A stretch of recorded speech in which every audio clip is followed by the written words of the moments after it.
Yes, you're seeing the title right. It's true. It's absolutely true. I'm here, and I'm starting my scouting reports.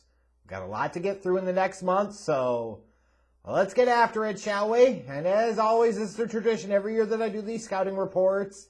I always start with the quarterback position because, one, is a Bears fan, always looking for a quarterback because they never freaking have one. Two, it's the most important position in the game, so it makes sense to start there. Three, these tend to be the most high-profile names, the most talked about, buzzed about prospects, so it just kind of naturally makes sense to start off there.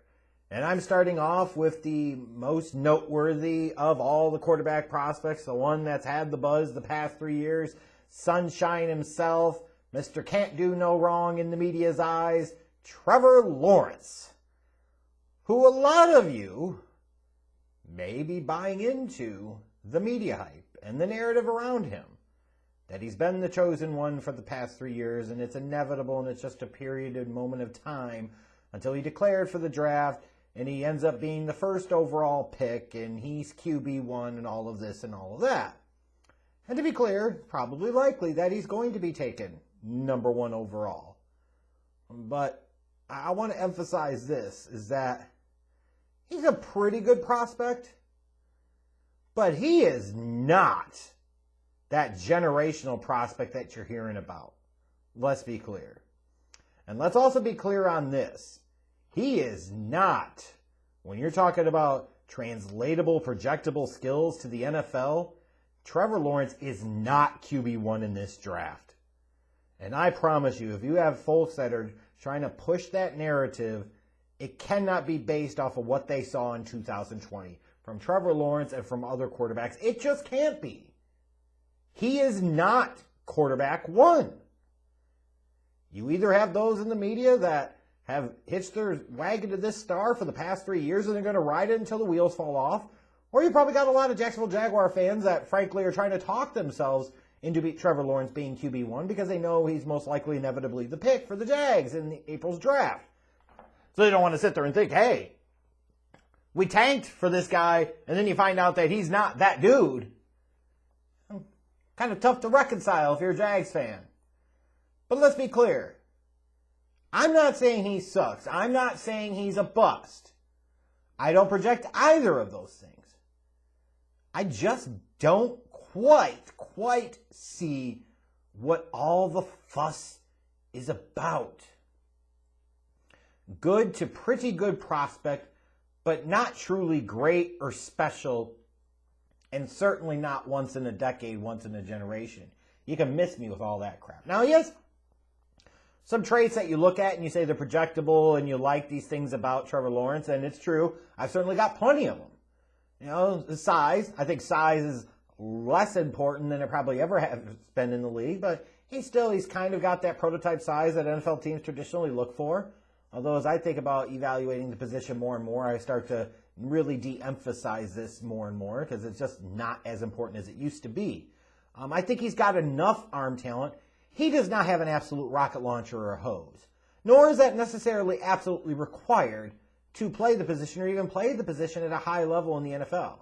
It's not.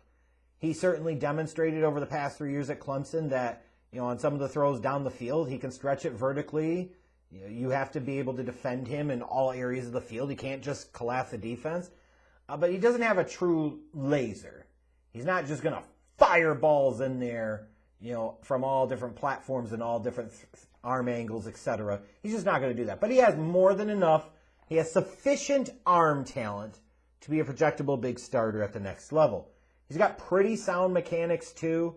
He made a small adjustment during the course of the 2020 season where he changed, even the small things. I like his attention to detail of focusing on those smaller details of adjusting, like which foot did he start from at the snap and would he start in terms of his drop back. Like, it's that attention to detail that I look at and I say, this is a student of the game. This is somebody that you project is going to continue to learn and grow and hone his craft and try to be the best that he could possibly be. And that's admirable to me. That's something when you're talking about investing a top premier pick in a guy and you want him to be the face of a franchise for 10, 15 years. Those are some of the types of traits that you want to see.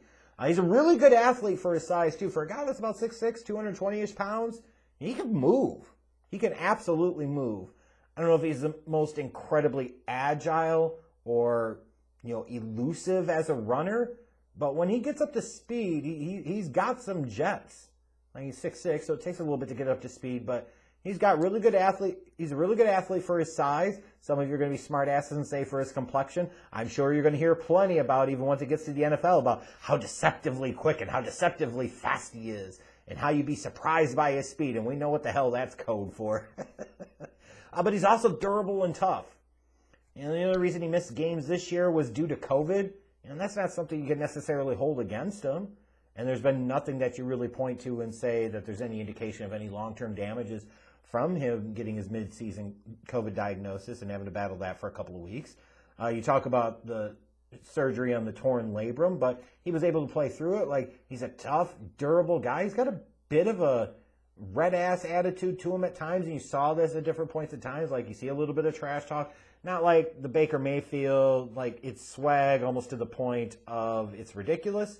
But he's got some of that there. He's got some of that personality, some of that leadership, and you even saw that manifest itself before the season when he was one of the ones kind of leading the way, both in terms of the social justice initiatives, but also trying to get back on the field and saying, let us play. It certainly didn't hurt the cause, that's for sure. He's a leader. He's a hard worker. He's got big game and championship experience. So when you want to talk about a guy that you're bringing in and you're saying, hey, we're bringing him to the NFL, can he handle the spotlight? Can he handle the platform? Can he handle the pressures and responsibilities?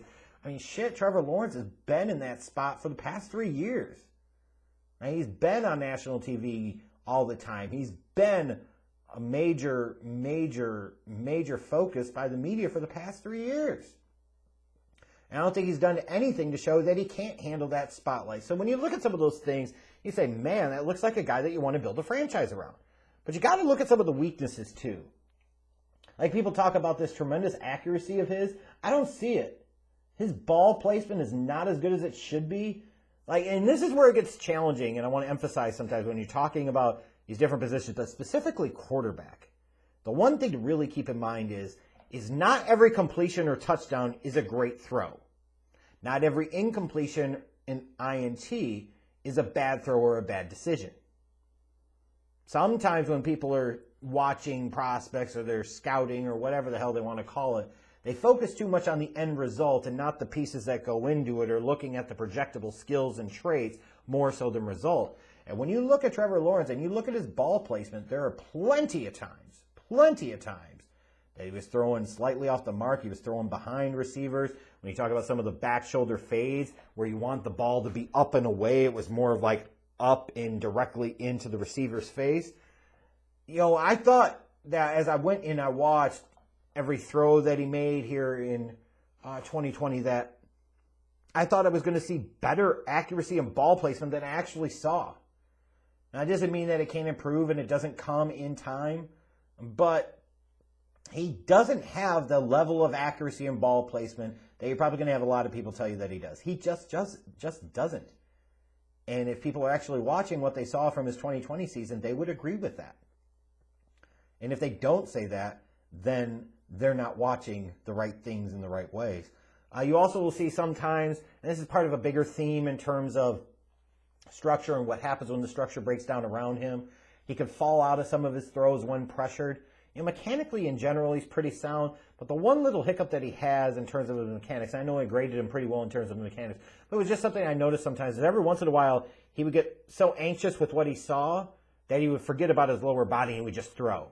And you want to say sometimes, hey, you've got a little bit of time, like you can slow down a little bit, or sometimes when the pressure is coming in his face, you want him to step into the throw, he kind of falls away and falls out of his throw, which you can get away with in college, and especially in Clemson system, where frankly, they didn't ask him to do a whole lot of shit, which is part of a bigger concern that I have for him.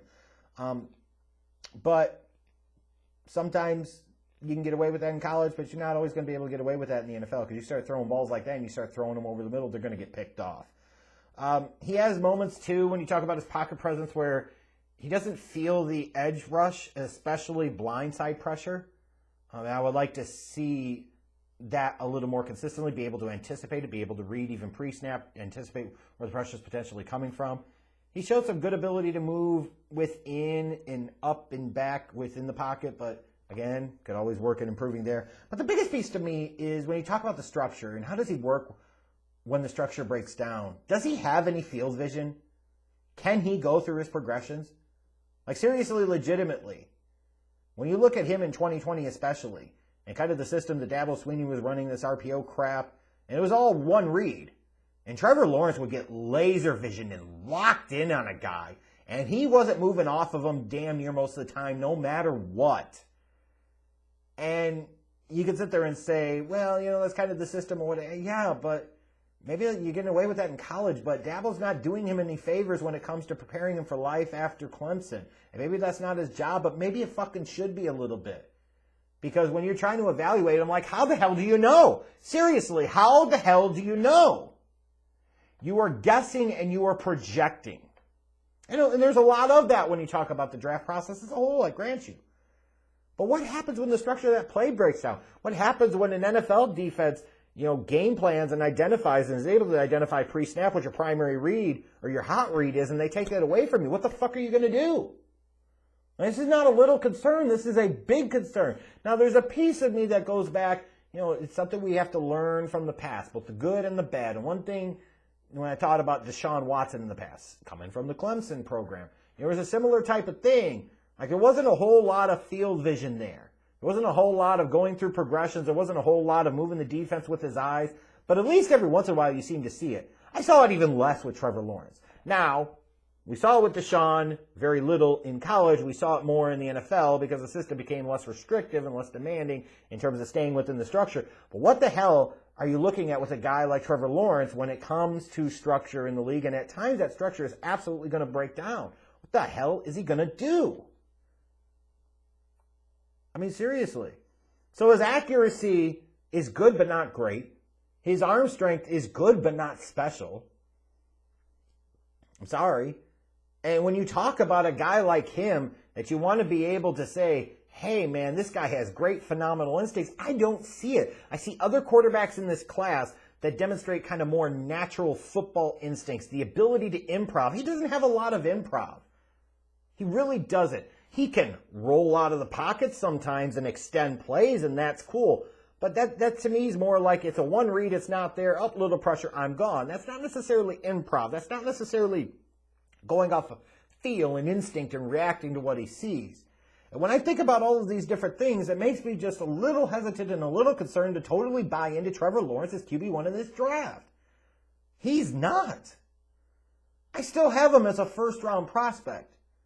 And I will say, where on the one hand, I think that Dabo and that offense at Clemson didn't do Trevor Lawrence a lot of favors these past couple of years in getting him NFL ready. The ironic thing is going to play under somebody like Urban Meyer, he might be perfectly suited for that system, and he might be just fine. A lot of what you saw out of him at Clemson is what you would see his first year or two, specifically in Jacksonville. And at least for a guy like Trevor Lawrence, you're not looking at him as just being a statuesque pocket passer. Like, this is a guy that can move. This is a guy that can extend plays with his legs. He can be a bit of a threat as a runner. You know, he can be somewhat effective rolling and throwing on the move to either side. So yeah, like, he's still a pretty good prospect. But he is not this elite generational talent. I want to emphasize that. And I would be concerned if I'm the Jags when I look at him compared to some other quarterbacks, at least one other quarterback in this class, and saying, is this the guy? Is he truly that dude? Does he really truly have the best upside in this class? Like the whole thing of floors and ceilings, I feel like I'm at Jerry Angelo's world of frickin' home improvement. But you always hear the terms like floors and ceilings. Trevor Lawrence probably has the highest floor out of this draft class. And that's going to be appealing for some teams.